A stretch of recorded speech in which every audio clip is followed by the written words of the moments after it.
You know the Maldives you've been sold, a postcard paradise that costs $1,000 a night, a world of overwater bungalows, private seaplanes, and champagne breakfasts. It's stunning, it's exclusive, and for most of us, it feels completely out of reach. But this is the Maldives you've been missing. We wanted to see if paradise could be done differently. So we skipped the pricey resorts, the private transfers, and all that curated perfection to find out if the real Maldives, the local islands, could deliver the same dream for a fraction of the cost. And what we found wasn't just a cheaper way to travel. It was something more real, more connected, and honestly, even more beautiful. In this video, we're going to show you exactly how to do it, what to expect, and how you can experience this paradise without draining your bank account. Most people land at Valana International Airport and are immediately whisked away by a resort rep to a speedboat or seaplane that costs hundreds of dollars. Our trip started a little differently. We walked right past those fancy transfer desks and made a beeline for the public ferry terminal. For the price of a coffee, about $3, we boarded a local ferry. Look, this isn't a luxury yacht. It's the lifeline for the Maldivian people, connecting the capital to the dozens of local islands scattered across the atolls. The journey is slower, sure, but you're surrounded by the real sights and sounds of Maldivian life. Kids coming home from school, families carrying groceries, and the gentle buzz of conversation in Tivihi. This whole experience is only possible thanks to a major policy change back in 2009. For the first time, local communities were allowed to open their own guest houses to tourists. That single decision unlocked the entire country for travelers like us, the ones looking for more than a resort bubble. It opened the door to authentic culture and, most importantly, made the Maldives accessible to everyone. Our destination? Maafushi. It's one of the most developed local islands, just a 90-minute ferry ride from the capital. And as we pulled in, we didn't see rows of overwater villas. We saw a bustling harbor, colorful buildings, a mosque, and the promise of a totally different kind of adventure. So, the big question, what do you actually get on a local island? Do you have to give up the very things that make the Maldives so famous? We were about to find out. Let's start with the most important thing, the beaches. Are they the same? The answer is a huge, resounding yes. On local islands like Maafushi, Gulhi, and Thodu, you'll find what they call bikini beaches. These are gorgeous stretches of white sand set aside for tourists to sunbathe and swim, just like at a resort. The water is the exact same impossible shade of turquoise. The sand is just as powdery soft. The only real difference? You're not paying a fortune for the view. We spent hours on these beaches, often with just a handful of other people, and they were every bit the paradise we'd dreamed of. Okay, next, where do you sleep? This is where the budget completely flips. We checked into a local guest house we'd booked online. It wasn't a sprawling villa, but it was perfect. Our room was spotless, with AC, a comfy bed, a private bathroom, and Wi-Fi. Many of these guest houses are family-run, and you get a warmth and hospitality that's just hard to find in a big corporate resort. The price? We paid about $60 a night, and that included a delicious breakfast every morning. On islands like Maafushi, guest houses range from $50 to $90 a night, a world away from those four-figure price tags. So, what about the adventures? The snorkeling, the diving, the sandbank trips. This is where traveling on a local island really shines.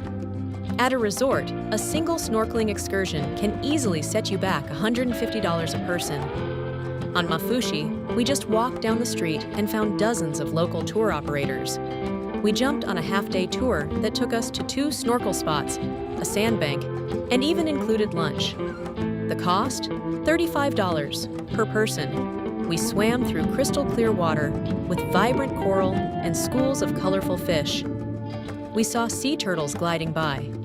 We even took a separate trip to swim with nurse sharks, an absolutely unforgettable experience that still cost less than a buffet dinner at a resort. You're seeing the exact same marine life in the exact same ocean, but you're doing it with local guides who grew up in these waters, and you're supporting their community directly. But maybe the biggest revelation wasn't what we saved, but what we gained. On a resort island, you're isolated. Here, we were immersed. We'd wake up to the distant, melodious call to prayer. We'd walk the sandy streets, past schools and little shops, greeting people as we went. We ate at small, family-run cafes and discovered real Maldivian food. Forget the international buffets. We had Maafushi for breakfast, a traditional dish of tuna, coconut, and onion. We snacked on hedikaya, which are these amazing savory and sweet bites.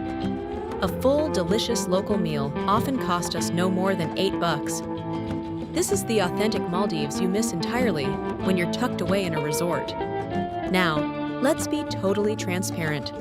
This is not a resort experience, and it's important to know the differences. There are a few catches, if you want to call them that. The biggest one for many people is that local islands are dry.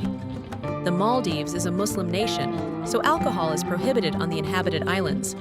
You can't buy it, and you can't bring it. For us, swapping cocktails for fresh coconut water was an easy trade, but it's something you should know. The other key thing is cultural respect.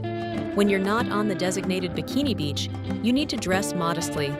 That just means covering your shoulders and knees. It's a small gesture of respect for the local culture that allows us to be guests in their home. It's no big deal.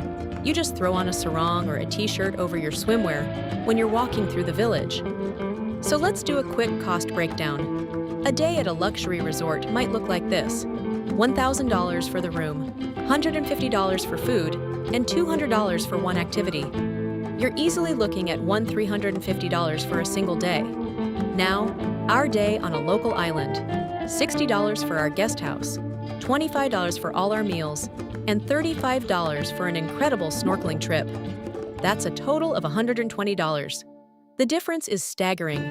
You could stay for 10 days on a local island for less than one night at a high-end resort.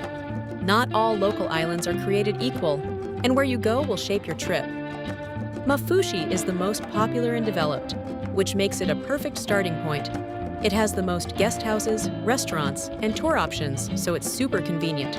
If you want something a bit quieter, Gulhi is just a short boat ride away. It's a smaller island with a more laid-back vibe and a beach that is just wow. For surfers, Thulustu is known for its awesome breaks. And if you're chasing epic marine life, islands in the South Ari Atoll, like Dagura, are famous for year-round whale shark sightings. The best part is, you can island hop between them using those same affordable local ferries, creating your own perfect adventure. We came to the Maldives to see if paradise could be done on a budget. But what we found was not a cheaper, lesser version of a luxury vacation. It was a more meaningful one. We got the same pristine beaches, the same vibrant underwater world, and the same breathtaking sunsets. But we also got something more. We connected with a culture, met amazing people, and had a genuine adventure. We discovered that the real secret of the Maldives isn't its exclusivity. It's that this paradise is, and always has been, for everyone. You just have to know where to look. So, what do you think? Would you choose a local island over a resort? Let us know in the comments. We'd love to hear what you think. And if this inspired you to travel differently, make sure you subscribe for more adventures that prove you don't need a fortune to see the world. Thanks for watching.